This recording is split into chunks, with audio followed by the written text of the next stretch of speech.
Assalamu alaikum and welcome to this week's episode of Bruffys UAE Rugby Wrap. We have a big week to get into. We'll be delving into the West Asia Premiership. We'll talk a little bit about the Div 1 and Div 2 games, look at what's coming up, and we have a double feature guest with Chris McKee and Martin Manguiro in the same area. So they're going up against each other this weekend, so let's get into the show. Okay, first up, we have got the WAP. So I was at the game for Sharks versus Doha down at Shark Park. A great day for the Sharks. It was their first two wins of the season. Their Thirsty Thirds got a good win. And then their first grade team, the Sharks ones, managed to get over Doha after trailing the first half. It was a great game. That was on live on Sportainment. Sharks really held it together in the end. A lot of discipline problems with 4 yellow cards, but I think having Big Amosi coming back and playing 15s again has helped them wonders. He scored a hat trick, and their team just looked good. As I said, their discipline let them down a bit, but when they were on top, they looked really strong. They looked like they could have won the game by more. Just errors in judgment and then big lapses in play. They really didn't adjust to the breakdown, kept getting guys in trouble there. And 4 yellow cards, something that they cannot afford to do against some of the other teams. Doha looked really good in the first half. They after going down 2 tries, they managed to start sneaking their way back up. I mean, they lost their skipper in the first 5 minutes with the yellow card, but when he came back on, his ball running was really good. They're 10. Max, I think his name is. He's an unreal player, and they're big. He's playing number 8, wearing 16 on his back on the coverage. His ball running, he makes game meters. He runs with that big one-handed open grip and just manages to get offloads and stuff. So they scored 3 tries in that first half and were looking the goods. Probably didn't paint the corners enough, especially with the wind advantage in the first half. But then when they really made a fight of it, it was a really good game. Doha get a bonus point, staying within the 7, and the final score was Sharks 26, Doha 20. But no, a really good game from those guys. The other game that I managed to see was I saw it on the replay, was Bahrain hosted the Quins. That was in Bahrain. It was a really close affair. It didn't look like it was going to be early. I mean, the Quins got off early with a nice penalty, and Bahrain scored 3 tries on the trot. They looked strong, they looked good, but then they just really fell away. Quins were really putting the pressure on the breakdown, and Bahrain didn't know how to handle it really. So they came back. Quins took the lead 2019, and with the last play of the game, Bahrain slotted a penalty to win it.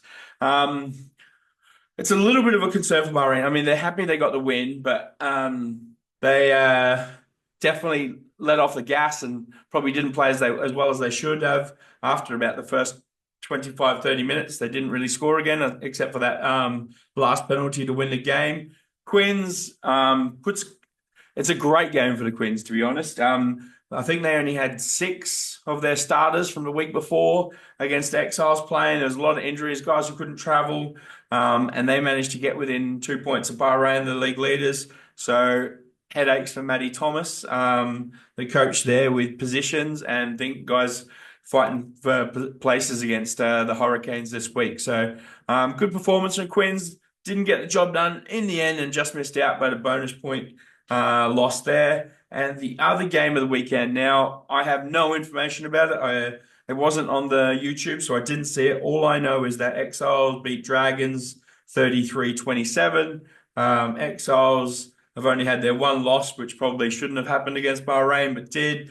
Dragons, another close one, but not good enough. They've got some work to do for the rest of the season here. We'll have a quick look at the table. As you can see, Bahrain's on top, played 5-1-5 with 3 bonus points. Exiles, Hurricanes, and Dragons will follow them up. Quins are a game shy. They didn't manage to win their fixtures.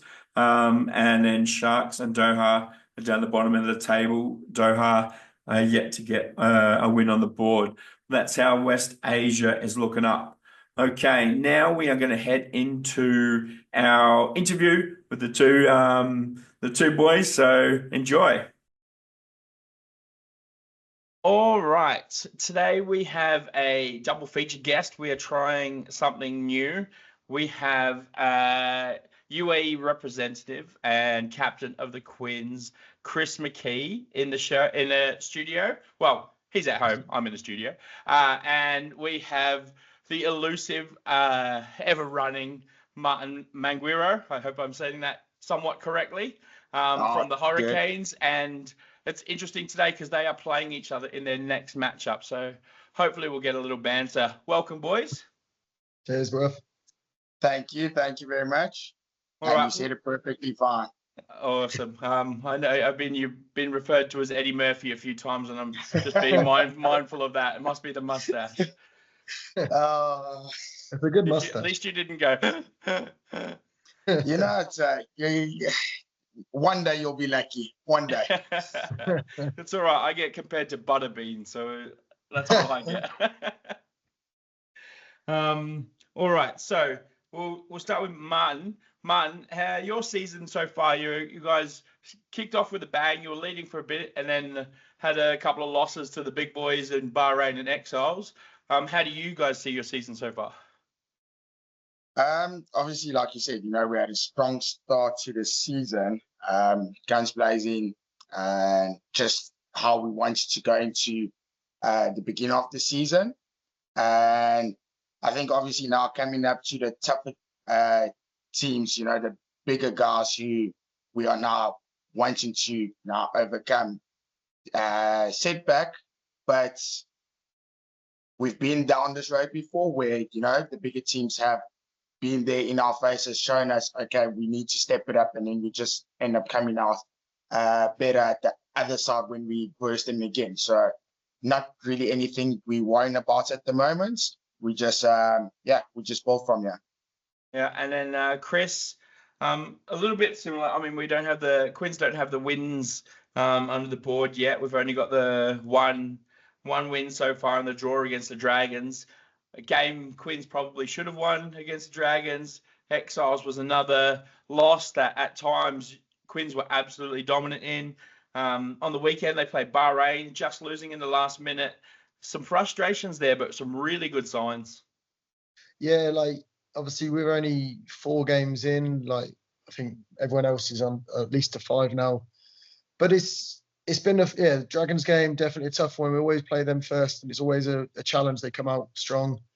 Obviously, Bahrain, I was watching that game on my phone yesterday, and the lads played immensely, and it's going to give the coaching some tough decisions, because I think we had a few boys unavailable that would have been did start last week against Exiles, and we're hoping that we can come back with that same mentality for the Hurricanes game this week and put in a good performance. Yeah, I did see there was only 6 starters from the Exiles game who made the Bahrain game.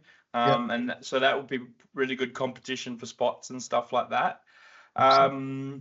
Lapses in judgments, probably on both teams' accounts. I've obviously been part of the sportainment and watching every other game I can. Just little glimpses when the Canes, you guys played Bahrain. I think they had 2 or 3 boys in the bin at one stage.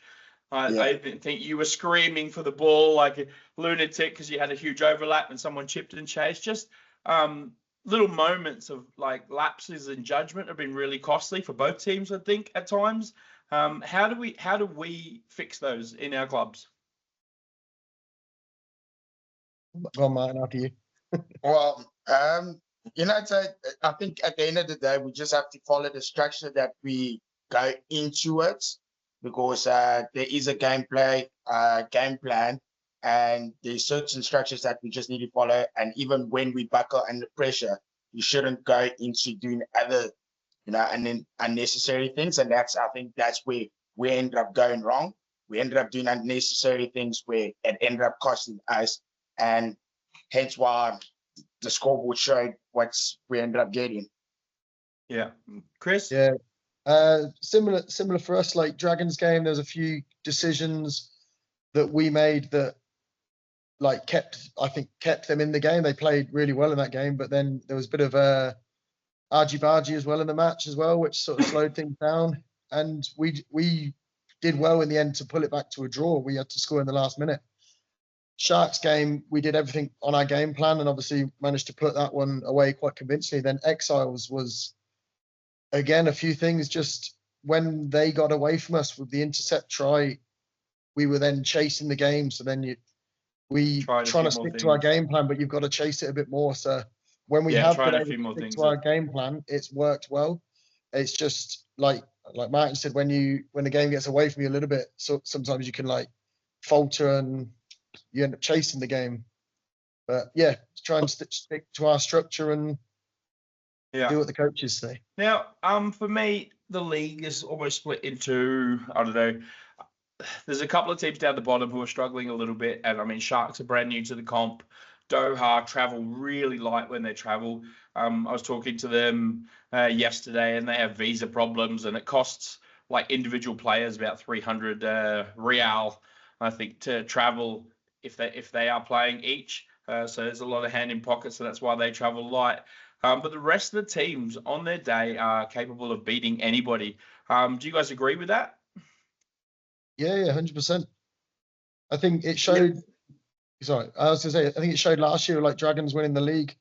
Like a few years ago, Dragons and Quins were basically fighting for the bottom at one point, and then but And we've Canes also won. weren't even there.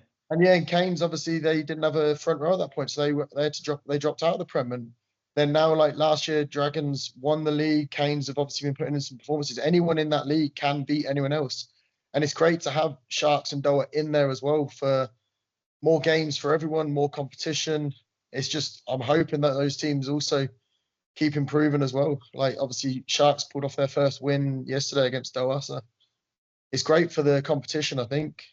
Yeah, and I'll give Martin a shot in a second. But I think the Sharks, the way their club's set up and stuff down at the Polo Club, Yeah. I reckon they will do some good recruiting, and over the next couple of years they'll build strength. If they can keep that clubhouse and keep that area, they are a good-looking club. They've got 3 teams, only building from there.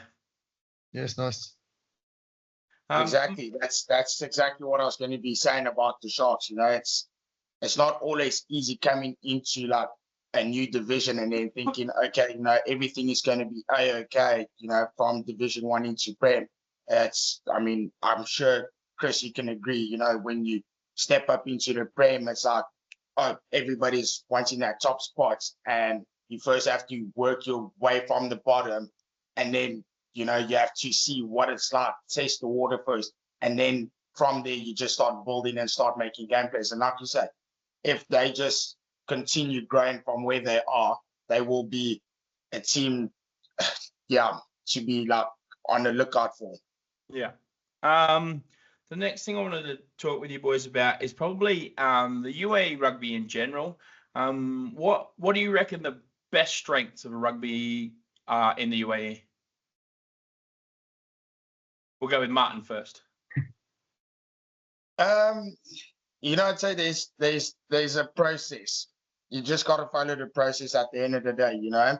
But there's all around the UAE always good players coming in and out and things like that. But I think in order for the UAE just to get better and things like that, you know, the players need to stay and need to trust the process and not think, oh, okay, you know, there's this and that going on. There's politics wherever you go, but you just got to stay and trust the process in order to obviously build. Otherwise, if you're having players come in and out and, you know, there's no stability, it's not going to grow. Yeah. Yeah. McKee, what do you reckon? Yeah, I agree. Like, obviously the league here is great because we have such diversity in terms of players from all over the world, South Africa, like Fiji, everything. So there is those players coming into the league is great, and then the UAE like setup and stuff. If people have been here for a few years, it's just keep building the league in general, and the UAE rugby will just keep building. And now we've got those lads that have come through the school system here as well that are then staying here more long term. that can only help, like especially UAE rugby, and then the league keep growing. Hopefully. Yep.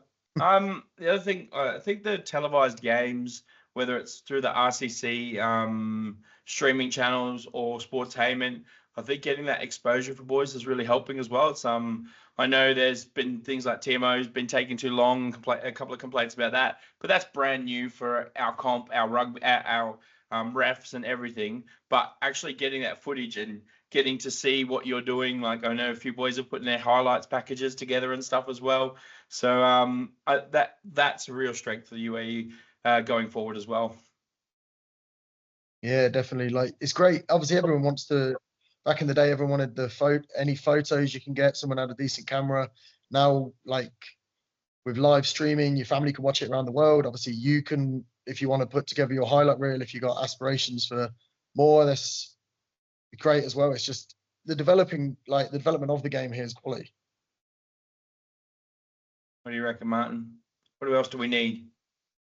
And honestly, like, there's not much I can really say, because that's exactly what Chris said, giving opportunity to make your highlights, having family all over the world watching it. And obviously, there are players who are wanting to go elsewhere and things like that. And that's a great way to give them that, coverage of being able to share it everywhere. Yeah. All right. We'll move on. We'll get a bit more of the sticky stuff now. Martin, the first question I have: which team in the UAE would be seen as your number one enemy? Just your personal. It doesn't have to be the Canes' enemy. Your enemy. Like, who do you hate playing the most? Oh, I'll have to say Exiles.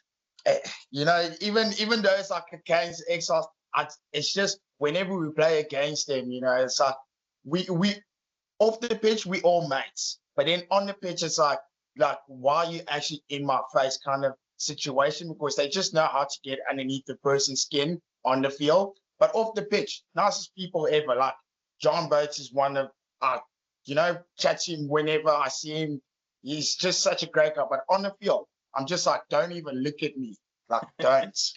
How about you, Chris? Same question. I mean, it's got to be the Exiles. I think they're everyone's favorite hated team.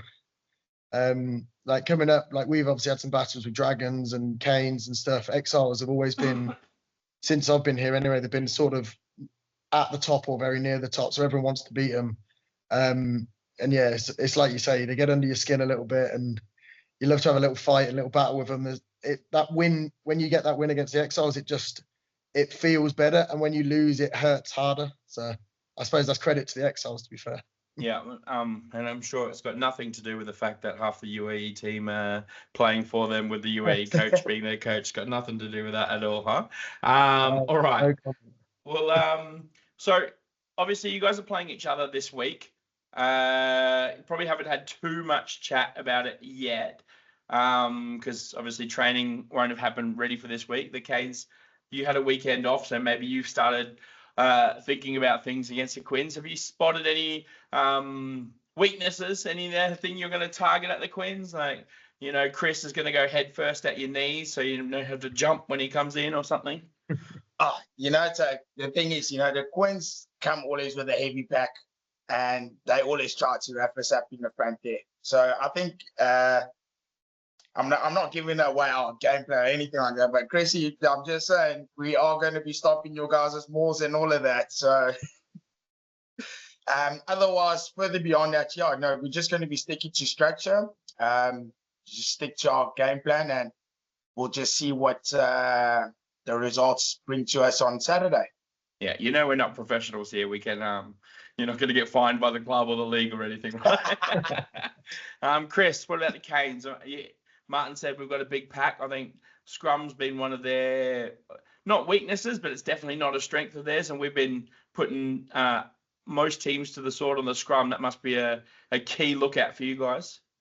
Yeah, definitely. Obviously, we've had a lot of success this year so far with our scrum, which is nice, because I think in the last few years we've actually struggled a little bit. But yeah, I mean, we sort of know the style of Canes play, obviously, but we're not going to change our game plan too much. We're going to stick to our structure.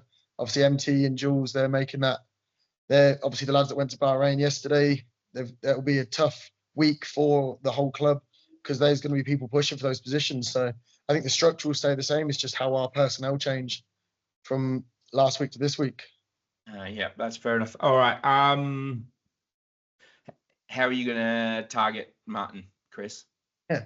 Obviously, you guys will be playing both loose forwards, both like to get around the park and make pests of yourself. Martin has been one of the most athletic people around the park. You see him everywhere. A bit like Harry from the Sharks, who was a Quinn last year. You just find him everywhere. He's fast. He's a pain in the butt. How are you going to stop Martin? I mean, you just got to do what you can. And you're like, obviously, he likes the quick penalties on occasion. He's rapid around the park, so you just got to try and tie him down. Maybe slow him down stop a little with bit. Those quick tap penalties after Romeo put him on his ass last game. I did see that clip on Instagram. Here we go. I mean, that was a good hit by that 9, to be fair, but yeah, what number? I mean, number 9 was it? He's a strong lad. Yeah, he is a strong lad. Martin, same question. How are you gonna stop Chris? Obviously, he's a good ball runner, talisman of the team. If he's fit, if he's ready, how are you gonna stop him?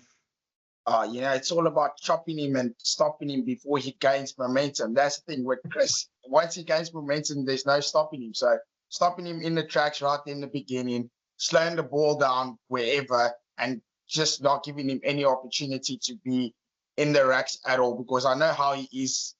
Jackling position, he's annoying. A lot of people say I'm annoying at drag time, but Chris is just as annoying.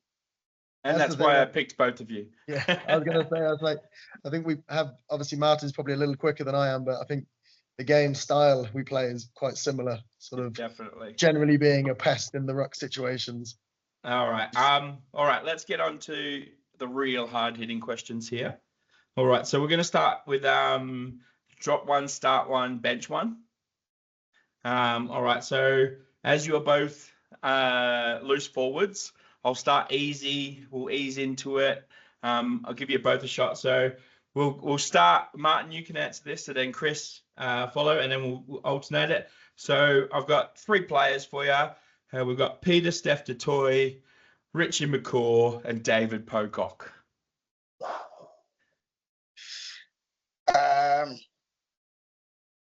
Richie McCaw starts. Peter Steph bench. And sorry, David Pocock, but yeah, I'm going to have to drop him. Chris, what about you? Hey, that's the same as me. I was saying, like, Richie McCaw, he's like best flanker in like history. And then like Peter Steph DeToy recently has just been phenomenal. So unfortunately, Pocock is a great player, but he's sitting this one out. Pocock might have been one of the best pilferers I've ever seen. But that's all right. That's all right. All right. We'll swap because Chris, you play 8 a lot. We'll go with how about Zinzan Brook, Lawrence Delagio, and Dwayne Vermeulen. Oh, I mean, being an Englishman, I've got to go Delalio to start. I think he was. I mean, the World Cup winning team. He was there. He was him, Johnson, that team. They were so good, and he was a big guy, and he changed his game. He was a lot slimmer, and then he got bigger. So I think Delalio has got to be for me as an Englishman, and then I think Zinzan Brook can go on the bench, and then Vermeulen I'll drop. All right, Martin, you look at the look on your face. If this doesn't go on camera for the crowd, I think Martin's a little bit shocked. He might have a different choice here. Yeah, I mean, look, you're starting. Hands up, I'm going to say in his time he was peak. Yes, give it to him.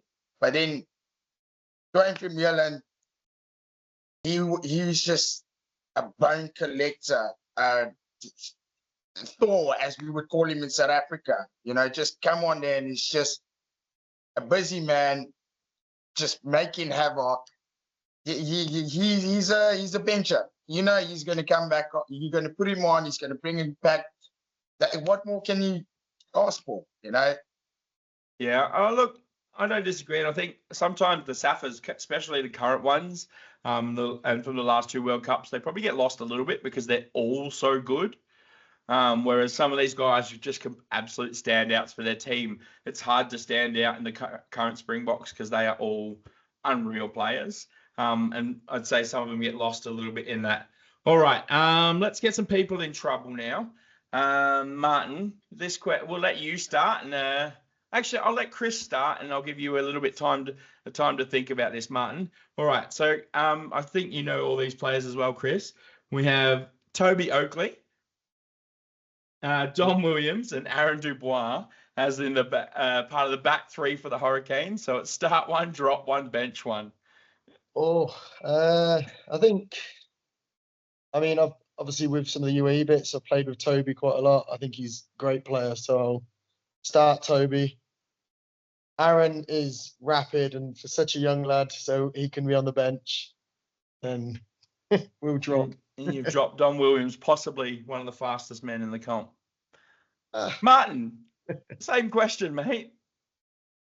The same players? Yeah, same players. Oh. You know, it's I will back Toby any day. I'll back him. I will start him. Thanks for coming, Tobias. Aaron, Dom, don't hate me for this, but I'm going to start Dom. I back him.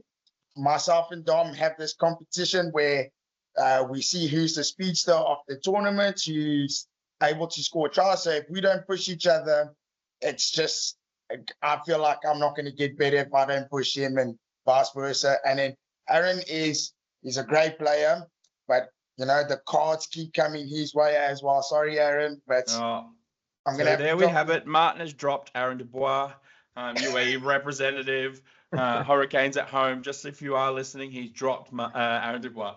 All right.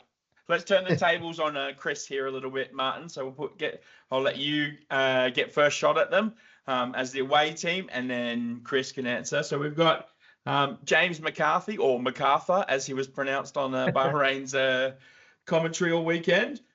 Peter Hasty and Sheldon Williamson, the winger. So I'm going to start Sheldon purely because I've played against him, back in South Africa and then also here in Dubai. I know what he's like. Excellent defense. Nothing gets through him, and he's just rapid as well. I think I'm going to go James, bench. Yeah. He's just also, both 15s and 7s. He's just electric. Like, wow. And then who was the other one? Peter Hasty's been the 10 the last couple of years. Peter Hasty. Yeah. Sorry, Pete, he doesn't even know you, so you've been dropped for not being known in the league. He's a fairly new guy. Wait. Pete is the bald guy. He's balding. No. I would say he looks like a little Australian surfer dude at times. But yeah, he played 10. He's a very mobile, very shifty 10. But no, that's fine. Chris, you know Pete a bit better. Are you dropping him as well? I mean, to start with, I've got to go. McCarthy's got to start out of those three. Like, he's just a phenomenal player. He's so fast, and his vision is there. And he's still got a few years at least playing at the level he is. And then Sheldon and Pete. That's a tough one. I think I'll give, as Martin didn't even know who Pete was, I'll give Pete benefit of the doubt. I think Pete can go on the bench. He adds a lot of flair to the game. He's fast. He can play at fullback, can play on the wing, can play at 10. And then Sheldon, unfortunately, have to drop him, I guess. He's a great player, and I hate to do it, but I'll have to give him a week off. Yeah, that's all right. That's fair enough. All right, on the next one, we're changing it up a little bit. I'm going to name 4 players, and you have to drop 2 of them. All right. So we've got Ron Steenkamp, Andrew Semple, Ice, Ezekiel Dranibota, and Marcus Guerin. So there's 2 Hurricanes, 2 Quins. You've got to start one, bench one, and drop the other 2. Who's up first? Let's go with you, Chris. All right. I think for me, starting, it's got to be Andy Semples. He's been in that UAE squad for a long time, played with him since I've been out here, and he's so good. Like, just as a player, like Ice, Run, and Marcus, all good players, obviously, but Semps is just another level, I think, at times. Bench. Oof. Bench, I mean, I think I'll give it to the number 8. Yeah, Ruan Steenkamp on the Let bench. Ruan go on the bench, and then I'll have to drop Marcus and Ice. I think Ice doesn't mind the rest sometimes. So. Fair enough. All right. Way, yeah. Martin, are you going the same way or a little bit differently? It's just a little bit differently. Obviously, I've seen Andrew, phenomenal player. Honestly, great. I'd love to have him as a 9 as well. Like, he's just wow. Even on, you can slot him in the 10th position. Absolute player. But I would have to say Stoney at number 8, starting, and then Andrew bench, and then then the 2 dropouts are still the 2 locks gone. Yeah. You guys just don't appreciate a good lock, hey? No, that's all right. All right, boys. Obviously, good luck this weekend. I'm probably wishing Chris a little bit more luck than I am for you, Martin, as I am to do with the Quins.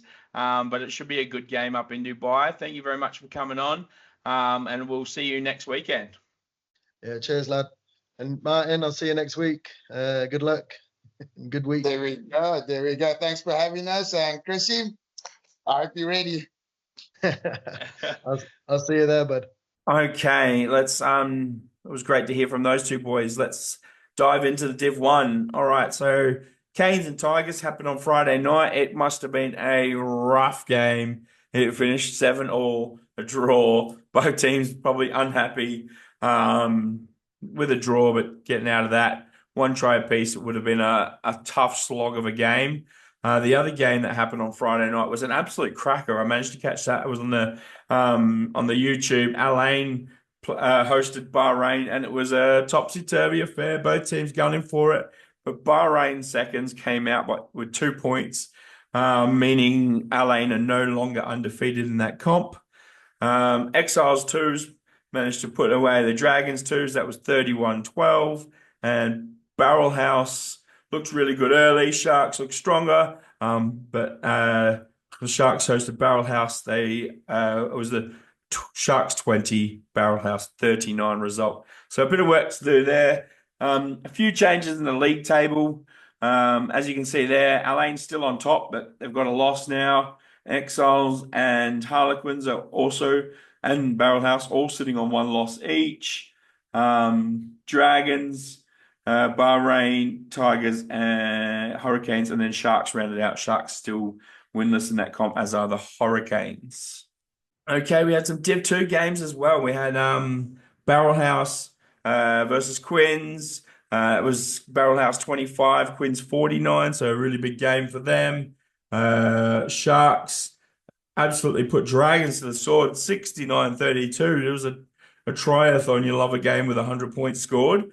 So, that's a big one for those guys. That really kicked off the Sharks' day. It was their first win in any grade for the season, so awesome for them. Alain played Tigers and managed a 2-point win. And then the Wandies won 44 to the Hurricanes 26. So that's how those games rounded up this weekend. We'll have a quick look at the Div 2 table. Shaheen is still on top, but there's a bit of movement there. Tigers and Wanderers are still up there. Harlequins round out the top 4. Then we've got Barrel House, Alain, Hurricanes. Sharks jump off the bottom. We're putting the Dragons down there. Everyone's had a win. Everyone's had a couple of losses. So we'll see how that goes holding up. All right, so let's look at what is to come. Okay, next week we don't have as many games. We've got a couple of West Asia Premiership games. Friday night, the Dragons are hosting Bahrain. It's an 8 p.m. kickoff. Yet to confirm where that is. It's normally at the sevens at this time of year, but we'll see how that goes. But that should be a hotly contested affair, Friday night game. And then on Saturday, as we've already heard from the boys, the Hurricanes host the Quins at sevens, and that'll be a 5 p.m. kickoff on Saturday. In Div 1, we have Friday night, we've got Barrel House host Bahrain 2s. That'll be a 7 p.m. kickoff. So Bahrain have got all their boys traveling this weekend. And the only other game this week is in Div 2. We have Canes versus Quins at sevens, a 3 p.m. kickoff. We also have a ladies tournament happening up in Al Ain that is hosted by Al Maha. So again, the final ladies tournament, I believe. Quinn's in with a big shot to win that. That will round out our games for the week. I'd like to thank everyone for your support and your watching. Thank you very much. We will see you soon. Masalama. Thank you.